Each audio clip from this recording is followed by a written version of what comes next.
Hey everybody, we're back today with a new item. Two new pistols to be precise, both in holsters. Which are they? They are very similar pistols, but slightly different than each other. That's an Enfield No2 Mk1 Star.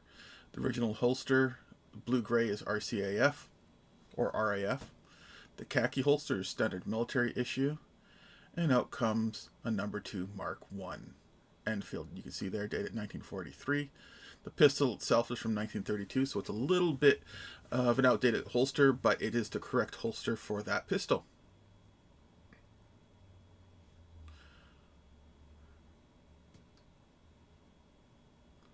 So let's look at some of the similarities and differences between these two before we go very far.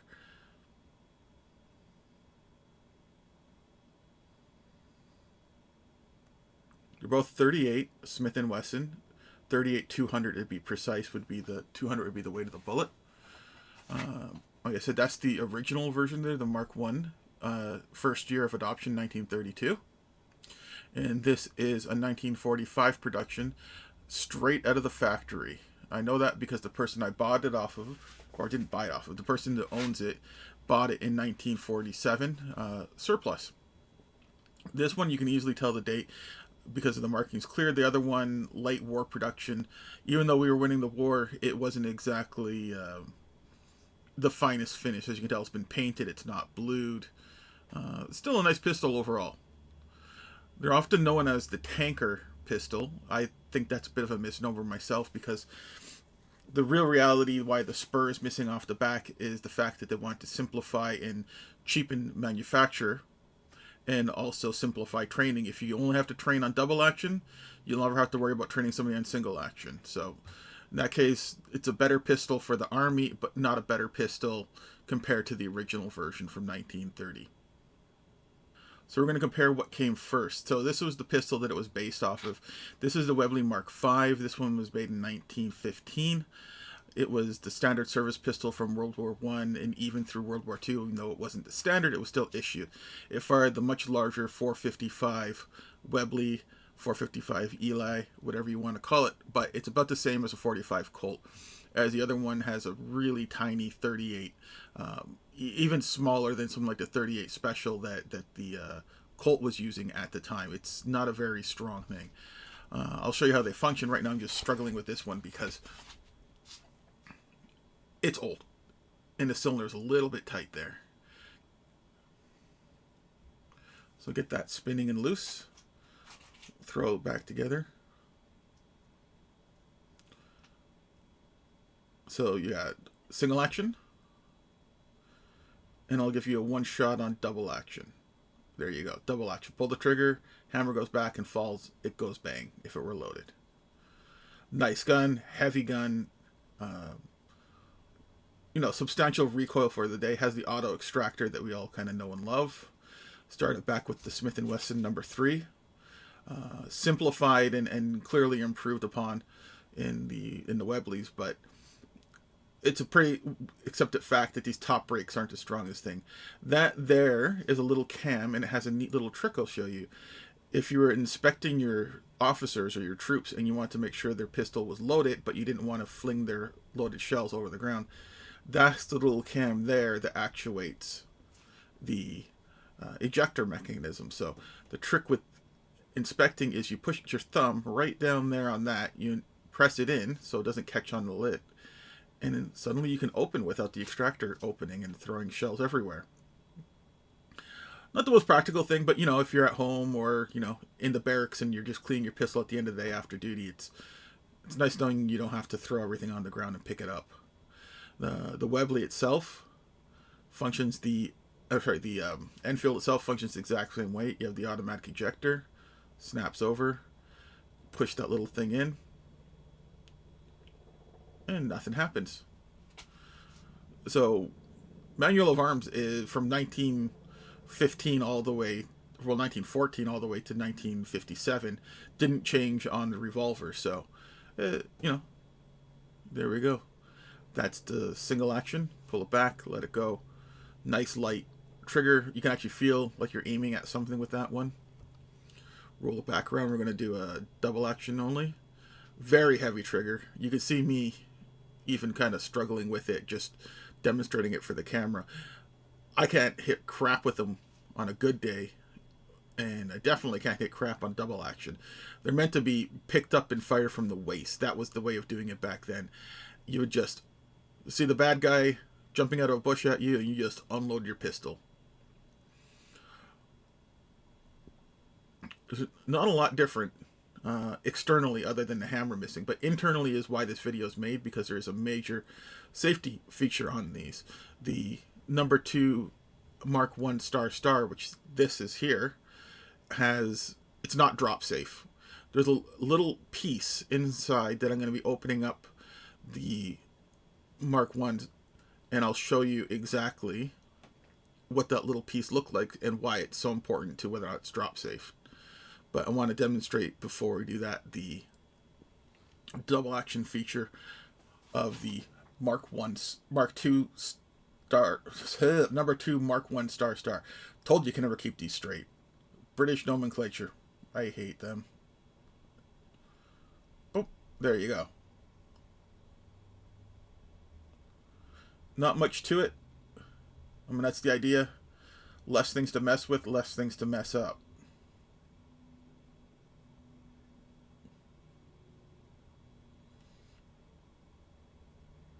And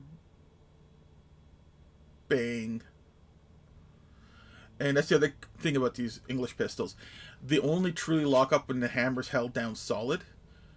This one's actually got a really tight fit, but 1945 unused. I'm not surprised. But when I compare it to something like the older 1932 pistol that has a fair bit of use, you'll see the difference.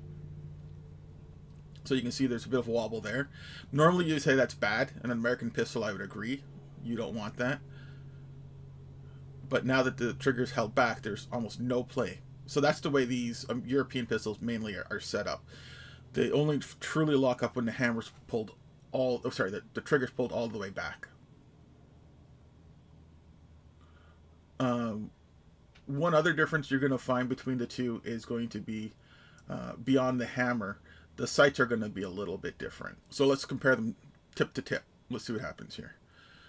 Little hard to tell, but if you notice, the gray pistol's sight is slightly higher than the black pistol sight. That's due to the changeover from the 200 grain bullet to the 178 grain bullet.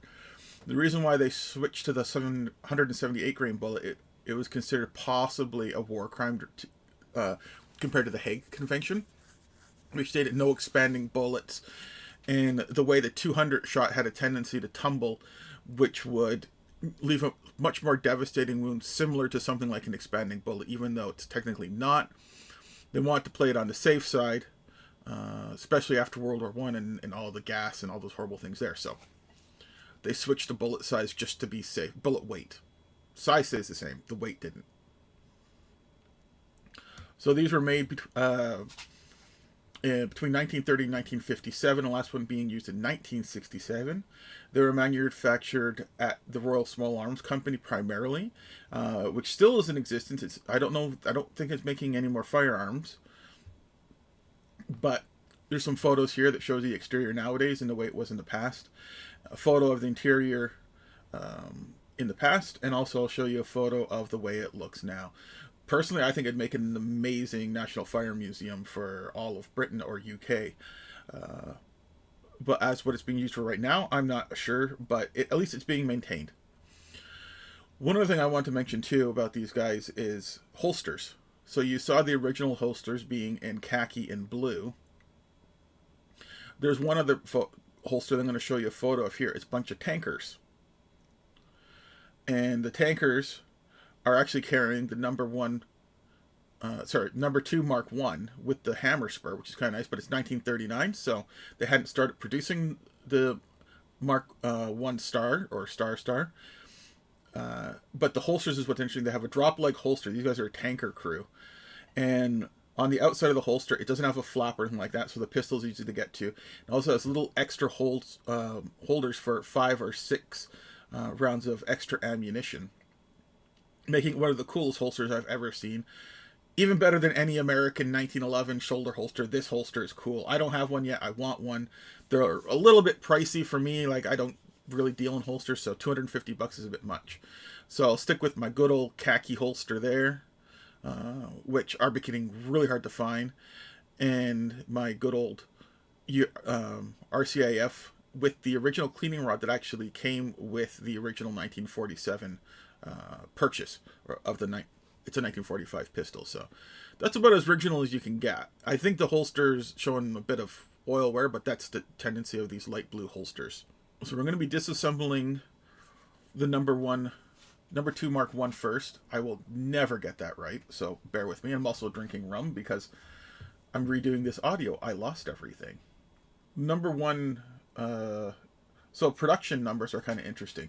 So approximately 55,000 Mark 1s were manufactured, but most of them were redone to be the Mark 1 star, which is why you have that difference between the safety mechanism and the non-safety in the Mark 1 star. Mark 1 star does not have the safety. They only manufactured that until about 1945 because of safety concerns of being not drop safe.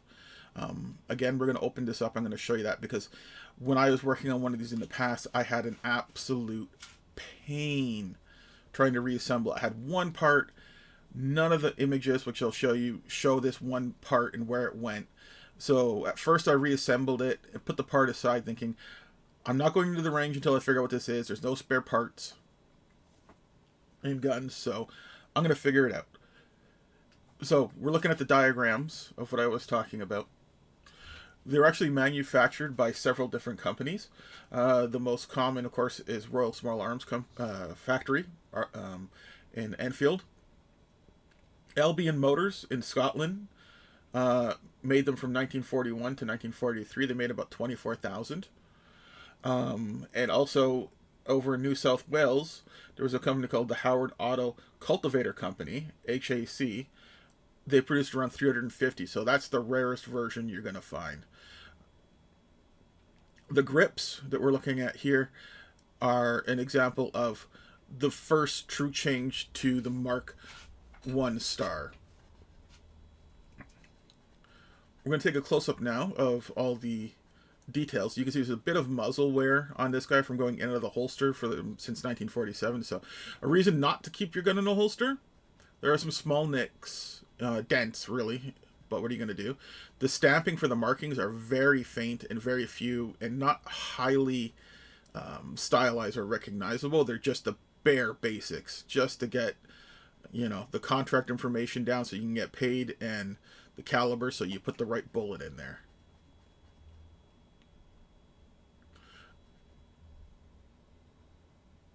More proof marks. I'm not even sure what half these things say. They're so poorly stamped. They look like a foreign language to me. Not much there. You got the serial numbers.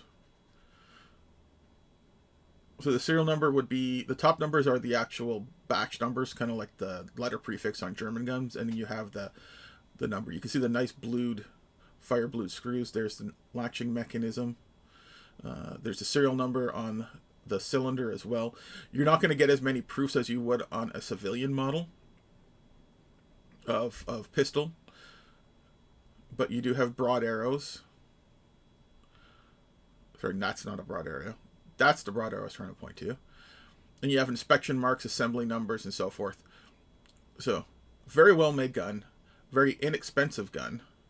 That's the screw there. You would loosen that and pivot things forward to take the cylinder out. But, like I said, this is an untouched gun from 45, so I don't want to mess with it more than I have to. But yeah, look at those screws. Those are just factory new. I mean, you can't get any, you really can't get any better than this. Now, compared to the 1932 one, which has had some wear and tear, it has the nice Enfield markings, number 2, Mark 1. Can't really see the date under the crown, but it says 1932. You probably see it better on a big screen than a toilet screen. Serial number again. You have markings on the cylinder itself that show the type of metal used. Then you have the inspection marks. You have the caliber markings, just like the Mark 1 star. And other than that, there's no markings on the bottom like a US pistol. You expect to see something there. But one big difference also between the Mark 1 and the Mark 1 Star is they didn't put the serrations on the back. Again, it's part of that cutting down on machining, cutting down on manufacturing, getting them out the door quicker. But the most interesting part about this is those letters there designate that this used to be in the Filipino police department back in the 1930s. So it's amazing this pistol survived the war, yet alone the environment. And I can tell you, the environment wasn't very nice to this pistol at all. It was a real pain to get the screws out. It was a real pain to get everything in good working order. As a matter of fact, when I did open it up, it was the screws wouldn't come out. I had to very carefully cut the screws out of the pistol no matter what I tried. And then when I did also get it open, the hammer spring, which I'll show you a photo of that I took at the time, was completely rusted. It was to the point where I don't know how it was even held together. But the company that sold the pistol was Marstar here in Ontario, Canada. And they did an amazing job at customer service. They sent me the screws and they sent me the spring. They didn't really need to, I suppose. It was a surplus. They're almost usually sold as is, but they said functioning. So he kind of agreed, well, a broken mainspring spring is not a functioning pistol. So they were very, very kind to send me those parts. So here we're disassembling now. First thing to come off on the Mark 1 is the little retaining stirrup that holds the latches the pistol together. Now that I have that off, I have access to the side plate, and it's just a matter of removing the 4 screws there. I'm going to give you a slightly better shot of me removing the screws. Since this was apart before, it comes apart quite easily. I like to tend to use a moly, a chrome moly lube. Mil spec stuff is the best.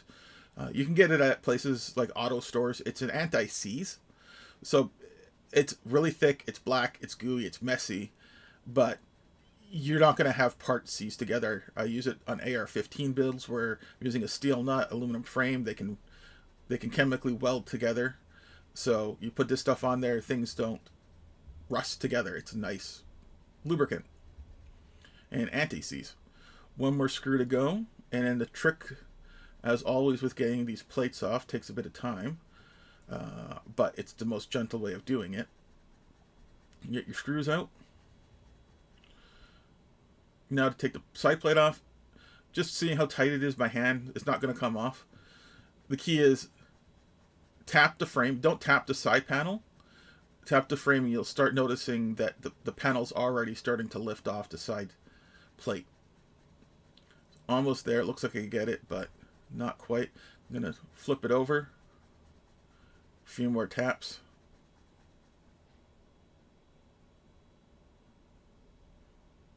Almost there. A few more taps. A few more taps. You can tell how well these are made. I mean, nearly 100 years later, and that thing does not want to come off.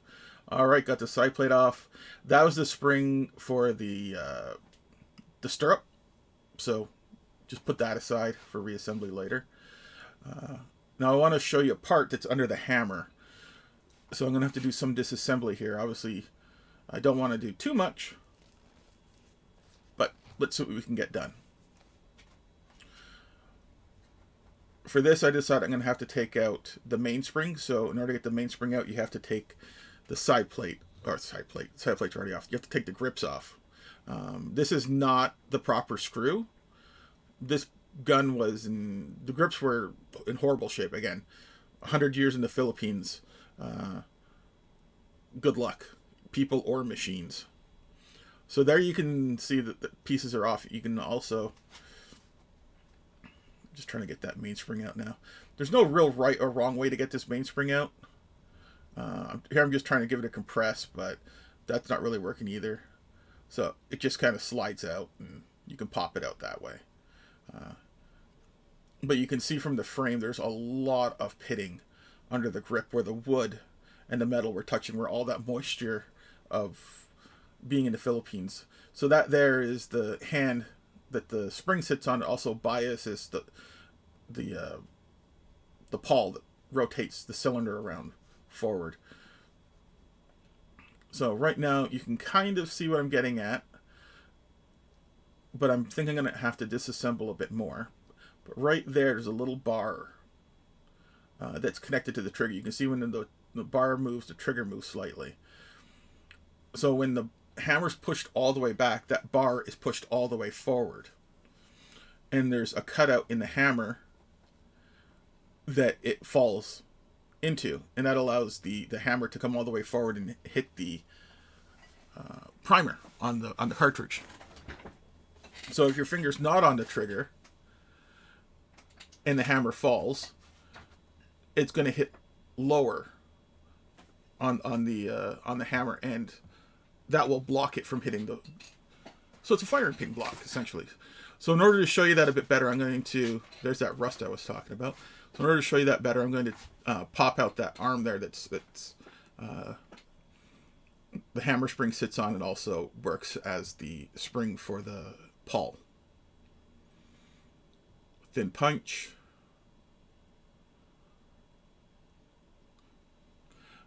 Now, if this was rusty, be very careful because you could snap parts at this point, but this has all been converted, so even though it's pitted, it's no longer active rust.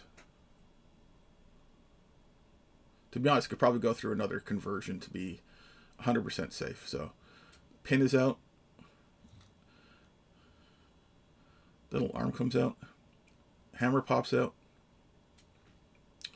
And now you can see, hopefully, there's a moon, slivered moon shape there. That's the actual block to stop the hammer from coming forward. You can see when the trigger's back, it raises up, and it will sit into the recess in the hammer. If you look at the hammer closely, there's that little cutout there. That's where the bar, that gives clearance so the hammer can come all the way forward. If the trigger were down, it's going to hit below that cutout and stop the hammer from going all the way forward. That makes this pistol drop safe. So if you were to drop it, hit so hard that you break the sear, which is usually what happens when you drop a gun, you'll actually mechanically overcome it or just snap the sear off completely and the hammer will fly forward. This one, that will stop it. The Mark I star and potentially the Mark I star will not have that part. We'll do a quick disassembly, not a full disassembly, but we'll do a quick disassembly on the Mark I to show you that there is no cutout, no part, and I'll show you what I mean by a cutout. And the frame actually has to be slightly machined. So there's that little bar, nothing to it. But there's that half moon cut in the frame that allows the part to fit flush and without interference and operate up and down. Seems like a minor thing, but I guess it was enough cost that they figured the risk of dropping the gun was reduced when you take the hammer off, that you didn't really need it. But that was just a wartime measure, I would say, because I guess they did revert back to the Mark I star with the safety, as opposed to manufacturing the Mark II. Anyways, you guys get the point. Stop it. Quit laughing at me, I'm drinking. Time for me to poop myself. Taking apart a pistol that no one has looked at since 1945 scares me. I gotta take the grips off, or else I can't take the side plate off. So off come the grips.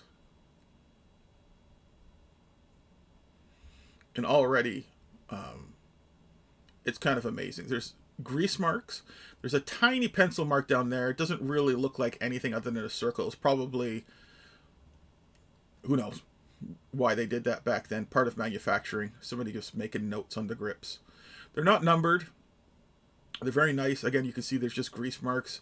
You have the disc there for unit markings. This was never issued, so there was no unit markings put on it.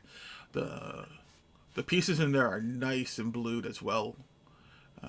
There are quite a few extra markings. There's an R to tell you which side of the grip it's supposed to be on and so forth.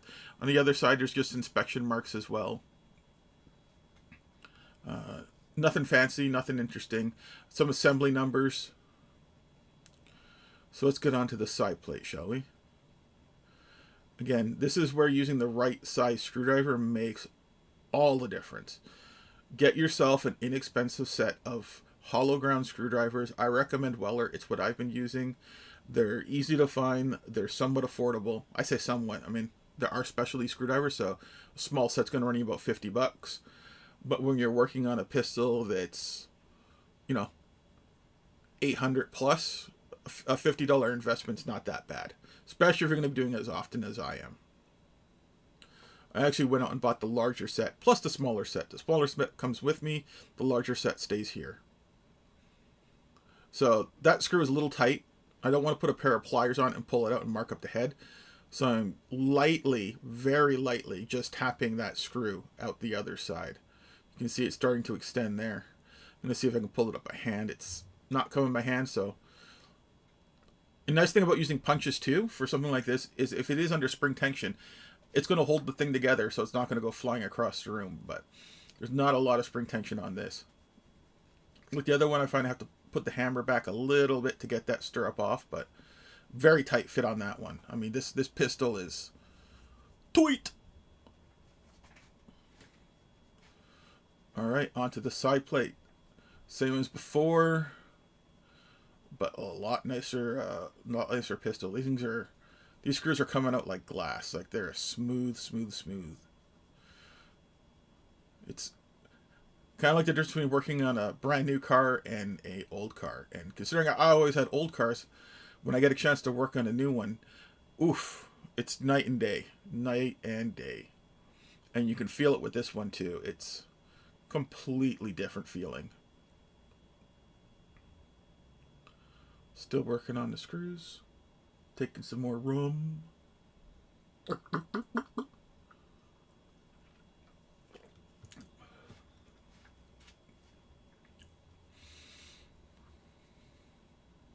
Last screw for the side plate. Again, side plates are usually hard to get off, but this one in particular comes off real easy, just like a new gun. It's amazing. All right, so like I said, I don't want to really disassemble this because it has not been disassembled. It's not broken. Just checking here if I can see, which I can. Hopefully you guys can too. I'm going to get you a different shot to show you what's not there. It's always fun showing a negative, isn't it? But when I pull that hammer back, where that little channel should be in that little bar, I'm going to pull my focus in a second, if I ever remember to. There we go, got the focus. So behind there would normally be that moon-shaped hammer block.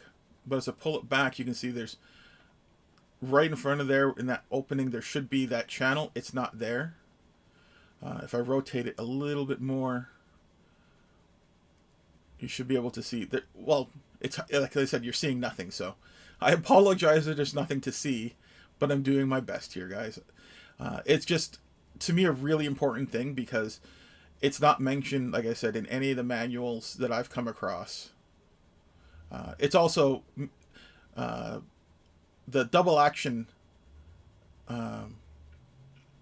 sear mechanism is much closer to the hammer, so that makes a big difference in dropping it. It feels different when you pull the trigger because you immediately start stacking the trigger against that double action only mechanism. But looking down there, you can see there's no bar or anything to get in the way of that hammer. That is just ready to go bang if you break that sear or drop that thing. So, and there's an example. You have to hold the trigger down for the hammer to come out. As soon as you let go, it rebounds to a safe position. Most pistols do that, but it's not considered a true safe. It's not a drop safe. It's somewhere in between. It's better than not. It's better than having the hammer sitting right on the primer like the old Colts used to. So an improvement in that case. There's kind of not much to see from this point here, so I'm going to get back to doing reassembly on this in just a minute. I haven't tried swapping out any parts. Like I said, I'm not going to. This is an untouched pistol, so I'm going to leave it untouched as much as possible. I hope you guys enjoy looking at this. It's like a little time machine. It's quite amazing to me. It's one of those things where you don't want to do it, but can you imagine if we never opened up King Tut's tomb? We'd be lesser for it, even though we technically probably damaged some of the stuff. Alright, so we're going to do our last little recap of everything here. So like I said, that was the original Grandpa there, the Mark V. By the way, Indiana Jones was a Mark IV, although that's close enough in my opinion. So, like I said, 1922, Enfield and Webley proposed making a smaller caliber gun, easier to train with, easier to manufacture, cheaper to manufacture, less materials, less training, and that's where you ended up with that. It was actually Webley that came up with the design, and like any good government, they stole it from the private company. Webley sued for damages. I mean, I don't understand money back then, but they only wanted $2,500 for copyright infringements. They did eventually win, but not 2,250 pounds. They were awarded basically half that, 1,250 pounds. The original ammunition is a 38 200 grain bullet fired at 62 to 650 feet, 620 to 650 feet per second. So light bullet moving slow. It'll kill you, but it's not going to get through armor or anything like that. They changed to 178 grain bullet because of the Hague Convention. The part I find interesting in myself is Singer Sewing Company, as Americans would know, made these parts for these. They never made a full pistol, but they made parts. And anybody who's into 1911s, like you Americans, will know that Singer is one of the most sought after of the 1911s. Who knew they were doing British guns as well, right? These were supplemented during the war with other pistols such as a Smith & Wesson and Colt and 38 Smith & Wesson. Honestly, I'm not a big fan of the bullet. It's not an accurate bullet. It tends to tumble. Even at 10 feet, you're not going to get hit much of anything. These are kind of like the old Western belly pistols where you got to be right up on top of the guy. But that was their intent of use, so don't ever expect anything more. They were available in 5-inch barrels and 2-inch barrels. The 2-inch ones are really fugly, and I can't imagine them being much more than, again, a knife with a bullet as opposed to a knife with a blade. That's the way I look at these things. So I hope you guys liked and enjoyed this video and learned something from it. And if you go to the range and your friend hands you one of these pistols, be careful with them. They're not only old, they could be potentially dangerous. If you set them on the edge of a bench or something like that and you knock them off, you could not only damage the pistol, but you could damage it to the point where you end up putting a piece of lead inside of yourself and in a morgue. So watch out for those. Please like, subscribe, and I'll see you guys again in another video. This was meant to be informative, not so much entertainment, but I hope you liked it anyways. Please like and subscribe. Everybody matters. Everybody counts. And I'm beyond pleased and over the stars with you guys in the past, and I do it for you, and I love doing it. Please like and subscribe. See you next time.